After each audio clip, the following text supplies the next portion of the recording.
In the Twilight Realm, where gods walked among mortals and destiny was woven by immortal hands, there arose a conflict so magnificent and terrible that its echoes would reverberate through eternity. This is the story of the Trojan War, a 10-year siege that would transform heroes into legends and reduce a mighty city to ash and memory. Our tale begins not on the blood-soaked plains of Troy, but in the glittering halls of Olympus, where the gods held court and plotted the fates of men. At a wedding celebration that should have brought joy, the seeds of the greatest war in human history were sown by divine hands. Peleus, king of the Myrmidons, was to wed the sea nymph Thetis in a ceremony attended by all the gods of Olympus. Yet one immortal was conspicuously absent from this grand celebration. Eris, the goddess of discord and strife, had been deliberately excluded from the festivities, her chaotic nature deemed too dangerous for such a joyous occasion. But the goddess of discord would not be so easily dismissed. In her fury, Eris crafted a golden apple of surpassing beauty, upon which she inscribed the words, "To the fairest." With malicious intent, she hurled this apple into the midst of the wedding celebration, knowing full well the devastation it would bring. 3 goddesses immediately laid claim to the apple: Hera, queen of the gods and wife to Zeus; Athena, the wise goddess of war and strategy; and Aphrodite, the radiant goddess of love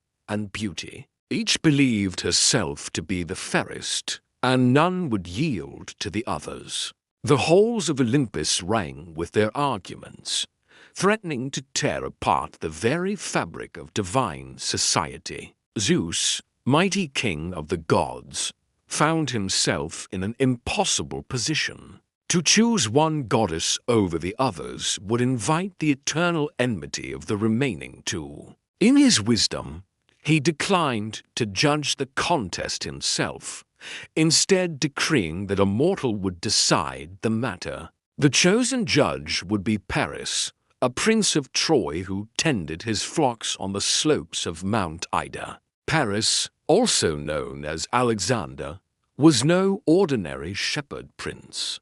Born to King Priam and Queen Hecuba of Troy, he had been cast out as an infant due to a prophecy that foretold he would bring destruction upon his city. Yet fate cannot be so easily avoided, and the young man had grown to become renowned for his fairness and judgment. When the 3 goddesses appeared before Paris in all their divine splendor, each offered him a magnificent bribe in exchange for the golden apple. Hera promised him dominion over all of Europe and Asia, making him the most powerful ruler in the world. Athena offered him wisdom beyond measure and victory in every battle he would ever fight. But it was Aphrodite's offer that proved most tempting to the young prince's heart. The goddess of love promised him the most beautiful woman in the world as his bride. That woman was Helen, daughter of Zeus himself, whose beauty was so legendary that she was known throughout the Greek world as Helen the Fair. Paris, swayed by desire and the promise of perfect love, awarded the golden apple to Aphrodite. In that moment, he sealed not only his own fate, but the destiny of 2 great civilizations. Hera and Athena, scorned and humiliated, swore eternal vengeance against Troy and all who dwelt within its walls. Helen, the promised prize, was already married to Menelaus, the powerful king of Sparta. Her beauty was so extraordinary that when she had reached marriageable age, every prince and king in Greece had sought her hand. To prevent war among her suitors, Her earthly father Tyndareus had made them all swear a sacred oath to defend whichever man she chose as her husband. Helen had chosen Menelaus, and their marriage had brought peace and prosperity to Sparta. But divine will cannot be thwarted by mortal vows. When Paris arrived at Menelaus's court as a guest, Aphrodite worked her magic upon Helen's heart, filling her with an irresistible passion for the Trojan prince. Whether Helen went willingly with Paris or was abducted against her will remains one of history's great mysteries. Some say she was enchanted by Aphrodite's power and had no choice in the matter.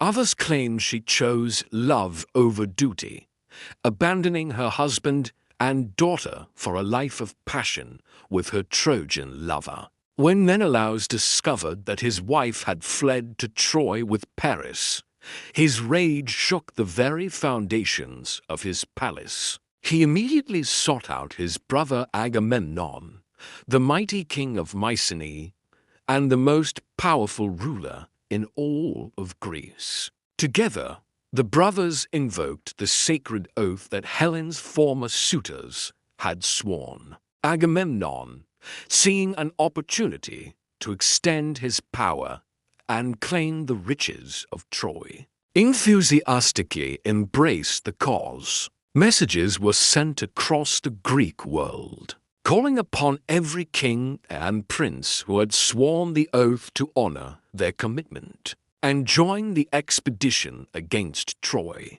The response was magnificent and terrible. From every corner of the Greek world, ships and warriors began to gather. Nestor, the wise old king of Pylos, brought his council and his ships.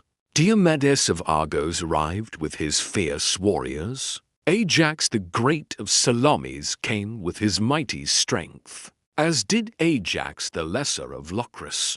But the greatest prize for the Greek cause was the recruitment of Achilles, the young warrior whose prowess in battle was already becoming legendary. Achilles was the son of Peleus and the sea nymph Thetis, the very couple whose wedding had set these events in motion. His mother, knowing from prophecy that her son would die gloriously in battle at Troy if he joined the expedition, had hidden him away disguised as a maiden.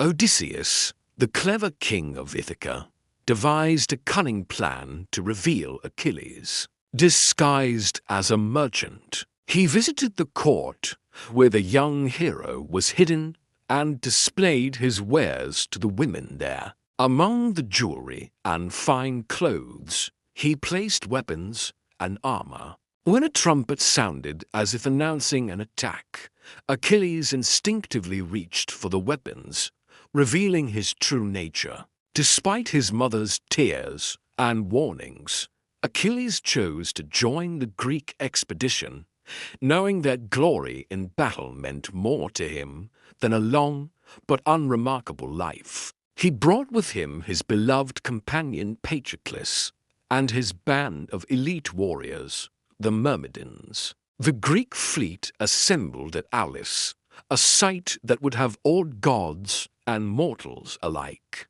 Over 1,000 black ships crowded the harbor, their bronze-tipped rams gleaming in the sunlight. The greatest heroes of the age stood ready for war, their armor polished, their weapons sharp, their hearts burning with the desire for glory and revenge. But the gods had not finished playing their games with mortal lives. As the fleet prepared to sail, divine winds failed them, leaving the ships becalmed in the harbor. Calchas, the army's prophet, revealed the terrible truth. Artemis, the virgin goddess of the hunt, demanded a sacrifice before she would allow the winds to blow. The price she asked was beyond imagination, the life of Iphigenia, Agamemnon's own daughter. In the end, ambition and duty overcame paternal love. Iphigenia was summoned to Aulis under the pretense that she was to marry Achilles. When she arrived expecting joy and celebration, she found instead the altar of sacrifice. Some say Artemis took pity and whisked her away at the last moment, leaving a deer upon the altar. Others maintain that innocent blood was spilled to satisfy divine wrath. But when the sacrifice was completed, the winds began to blow. The sight of that mighty armada crossing the wine-dark sea must have been one of the most magnificent spectacles in human history. 1,000 black ships with their bronze rams cutting through the waves, their white sails billowing with divine wind, carrying the flower of Greek manhood toward their destiny. Meanwhile, in Troy, King Priam and his people prepared for the approaching storm. Troy was no ordinary city, but a mighty fortress that controlled the vital passage between Europe and Asia. Its walls, built by the gods Apollo and Poseidon themselves, rose like cliffs from the plain, seemingly impregnable to mortal assault. Priam was blessed with many sons, chief among them Hector, the greatest warrior Troy had ever produced. Noble, brave, and devoted to his city and family, Hector stood as Troy's greatest hope against the coming storm. His younger brother Paris had returned from Sparta with the beautiful Helen, and despite the catastrophe his actions had brought upon his people, he was welcomed home. When the Greek fleet finally appeared on the horizon, darkening the sea like a moving storm cloud, the people of Troy knew that their lives would never be the same. The ships beached on the shores near the city, and the Greeks began to establish their camp, constructing a fortified position that would be their home for the next 10 years. The war that followed would become the stuff of legend. It was not a simple siege, but a complex web of battles, truces, single combats, and divine interventions that would test the limits of human courage and endurance. Achilles quickly established himself as the most fearsome warrior on the battlefield.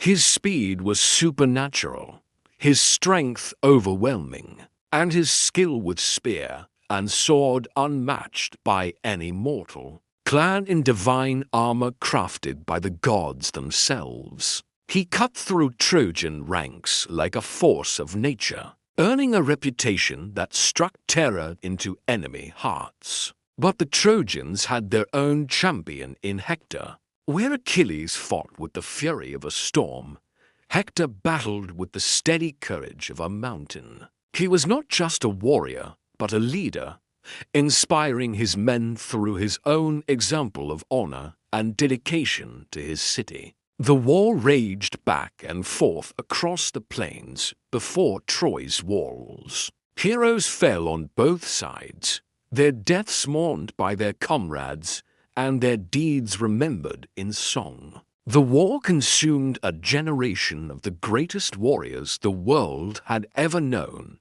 feeding their blood to the thirsty earth of the Trojan plain. The gods themselves took sides in the conflict, turning what might have been merely a human war into a cosmic struggle. Hera and Athena, still nursing their rage over Paris's judgment, supported the Greeks with all their divine power. Aphrodite naturally favored the Trojans, seeking to protect her beloved Paris and his prize, Helen. Divine interventions added layers of complexity and wonder to the conflict. Gods would descend to the battlefield in disguise, strengthening their favorites or confusing their enemies. Divine weapons would appear at crucial moments, and supernatural events would shift the tide of battle when mortal strength alone was not enough. As the 9th year of the war drew to a close, a crisis arose that would change everything. Agamemnon had claimed as his prize a Trojan priestess named Chryses, daughter of Chryses, a priest of Apollo. When the old priest came to the Greek camp to ransom his daughter, offering rich gifts for her return, Agamemnon rudely refused and sent him away with threats and insults. Apollo heard his priest's prayers for vengeance and sent a plague upon the Greek army. For 9 days, the divine arrows fell like rain, striking down soldiers and pack animals alike. The funeral pyres burned day and night, and the army began to despair. Finally, Achilles called an assembly and demanded that Calchas the prophet reveal the cause of the plague. The seer declared that Apollo's wrath would only be appeased by the return of Chryses to her father. Without ransom, Agamemnon, furious at being forced to give up his prize, agreed to return the girl but demanded compensation. In his arrogance and rage, he seized Chryses, a captive maiden who had been awarded to Achilles as his prize of honor. The insult was unbearable to Achilles. His honor had been publicly trampled by a commander he already despised. In his fury, he withdrew from the fighting and called upon his divine mother Thetis to ask Zeus to grant victory to the Trojans until the Greeks learned to respect him properly. Thetis, weeping for her son's anger and the fate she knew awaited him, carried his plea to Zeus on Mount Olympus. The king of the gods, bound by an old debt to the sea nymph, agreed to her request with reluctance, knowing the suffering it would bring to both armies. With Achilles and his mighty Myrmidons no longer fighting for the Greeks, the tide of war shifted dramatically. Hector, emboldened by the absence of his greatest enemy, led the Trojans in a series of devastating attacks that pushed the Greeks back to their ships. The battles that followed were among the most desperate of the entire war. Without Achilles' supernatural prowess to tip the scales, the fighting became more deadly and more hopeless for the Greeks. Heroes who had seemed invincible began to fall, and for the first time since the war began, it seemed possible that Troy might actually achieve victory. Patroclus, Achilles' beloved companion, watched in anguish as his fellow Greeks died while his dear friend nursed his wounded pride. Unable to bear the sight any longer, he begged Achilles to return to the fighting, or at least to lend him his armor so that he might rally the troops by appearing to be the great hero. Achilles, moved by his friend's pleas, but still implacable in his anger toward Agamemnon, agreed to loan Patroclus his armor. He gave strict instructions that his companion should only drive the Trojans back from the ships, and then return, not pursuing them toward the city walls where the danger would be greatest. Clad in the gleaming armor of Achilles, Patroclus led the Myrmidons into battle with devastating effect. The Trojans, believing that Achilles himself had returned to the fight, began to retreat in panic. Patroclus, intoxicated by success and the thrill of battle, ignored his friend's warnings and pursued the fleeing enemy toward Troy's walls. There, beneath the shadow of the god-built ramparts, Patroclus met his doom.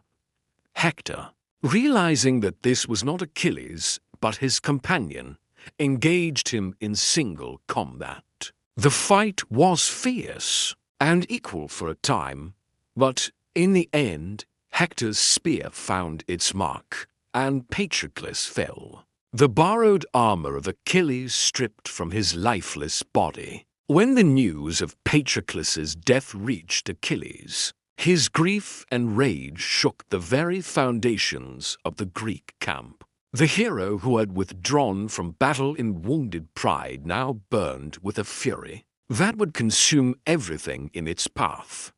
His friend, his beloved companion, was dead, and nothing would satisfy his vengeance but Hector's blood. Thetis, hearing her son's cries of anguish, came to him and wept. Knowing that his decision to return to battle meant his own death was now inevitable. The prophecy was clear.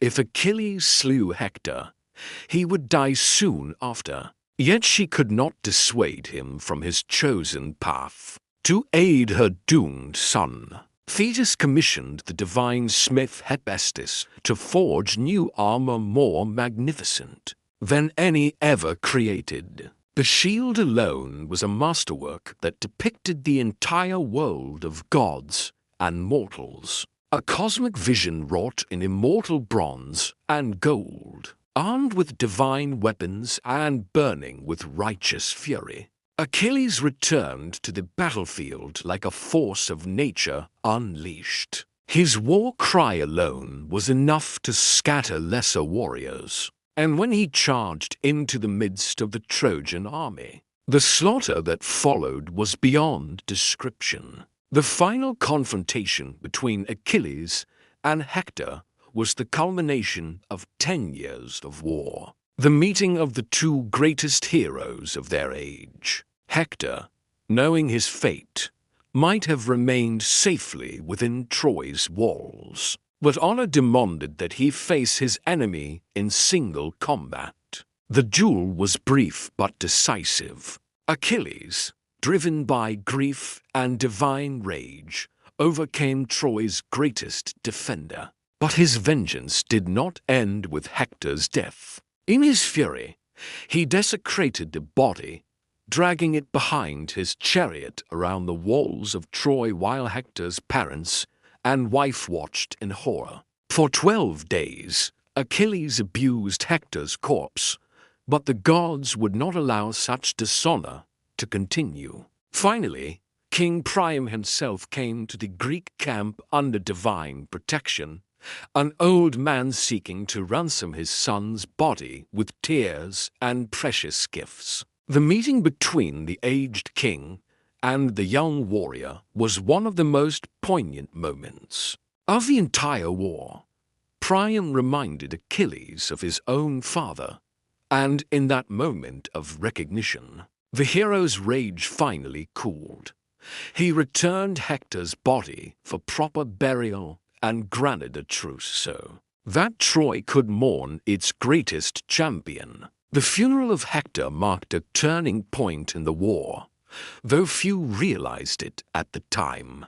Troy's greatest defender was gone, and though the city's walls remained unbreached, its spirit had been broken. The war would continue, but the outcome was no longer in doubt. Thus concludes this chapter of the greatest war ever fought, a conflict that began with divine vanity and a golden apple, and reached its climax with the death of heroes. The story of the Trojan War reminds us that even in our modern age, the themes of honor, love, pride, and fate continue to shape human destiny, just as they did in the shadow of Troy's mighty walls.